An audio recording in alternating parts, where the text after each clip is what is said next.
जब आप कहते हैं कि आपको और आपके शरीर को एक साथ चलना होगा तो ये मुझे समझ में आता है।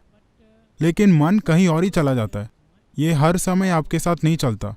आप यहाँ बैठे हैं पर मन कहीं और ही हो सकता है। तो कभी ये अलग हो सकता है, कभी आपके साथ हो सकता है। तो ये मेरा पहला सवाल है। और इसके बाद आइए एक एक करके देखते हैं। ठीक है। अब आपका मन भी कहीं नहीं जाता है। ये यहीं है, पर किसी चीज के बारे में सोच रहा है। क्या ये कहीं जाता है? आपका मन कहीं नहीं जाता। ये यहीं है और किसी दूसरी चीज के बारे में सोच रहा है, पर फिर भी ये यहीं है ना?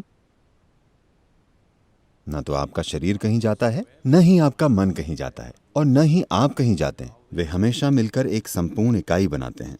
अगर आप कोई चीज करना चाहते हैं तो आपको कुछ ऐसा करना होगा जो उन सभी के लिए काम करे। आप इन्हें अलग अलग नहीं संभाल सकते, इसे अलग से उसे अलग से। वे हमेशा एक साथ होते हैं, है ना? आपका मन कहीं नहीं जाता। क्या आपने इसे खो दिया है?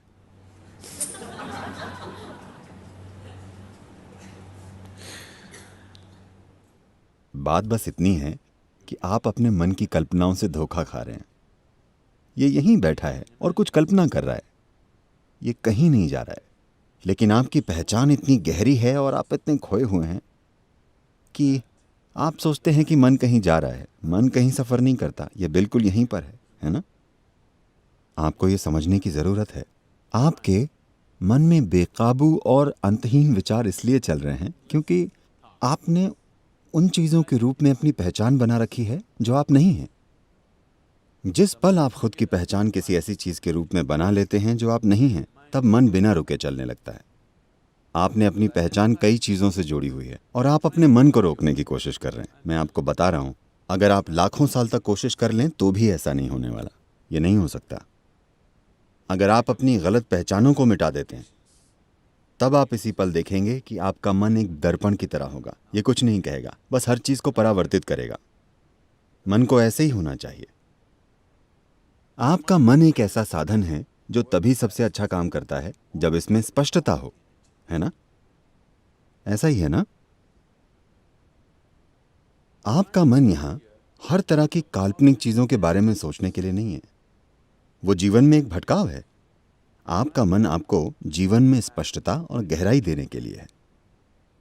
लेकिन अभी आपका मन बस उलझन का एक भारी पुलिंदा है, सिर्फ इसलिए क्योंकि आपने कई ऐसी चीजों के रूप में अपनी पहचान बना ली है जो आप नहीं हैं, और अब आप इसे रोकने की कोशिश कर रहे हैं। इसे रोक कर रखने का कोई तरीका नहीं है।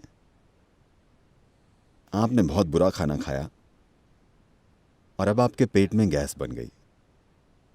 आप उसे रोक नहीं सकते।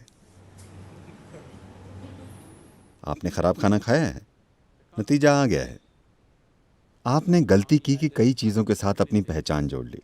अब यह लगातार चलता जा रहा है। आप इसे रोक नहीं सकते। इससे कोई फर्क नहीं पड़ता कि आप क्या करते हैं। आप भगवान के बारे में सोचिए। भगवान खुद आपको कई जगहों पर ले जाएंगे। अब आप यहां बैठे हैं और ध्यान करने की कोशिश कर रहे हैं, पर आप सोच रहे हैं कि अपने बार या रेस्टोरेंट या दोस्त या सिनेमा या किसी और चीज के बारे में।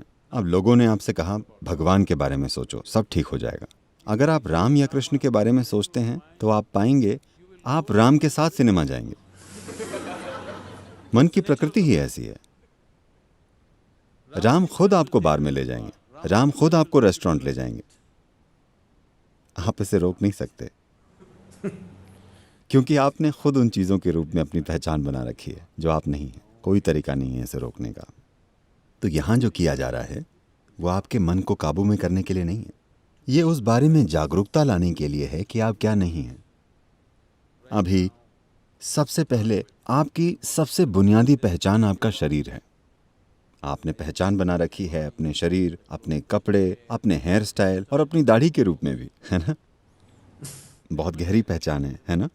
आपकी पत्नी, आपके बच्चे, आपका परिवार, आपकी शिक्षा, आपका धर्म, अनगिनत आधारों पर पहचाने। इन सभी पहचानों के साथ आप एक शांत मन चाहते हैं। ऐसी कोई चीज नहीं होती। यही कारण है कि हमने आपको शून्य नाम की एक आसान विधि दी है जिसमें आप मन से थोड़ी दूरी पैदा करते हैं। एक बार जब दूरी बन जाती है तो अगर ये बकबक करने वाला मन भी हो तो भी फर्क नहीं पड़ेगा। आप मन से अलग रहेंगे। एक बार जब आप मन से अलग हो जाते हैं तो आप सारी पहचानों से भी अलग हो जाते हैं, Because it's the mind which manufactures identifications, isn't it? क्योंकि मन ही पहचान पैदा करता है ना? So, तो don't हर तरह think की of चीज़ें all मत kinds of सोचिए, things. बस Just इस have विधि को mindful काम में choice. लीजिए। तब चीज़ें होंगी, वो चीज़ें होंगी जिनकी आपने कल्पना भी नहीं की थी।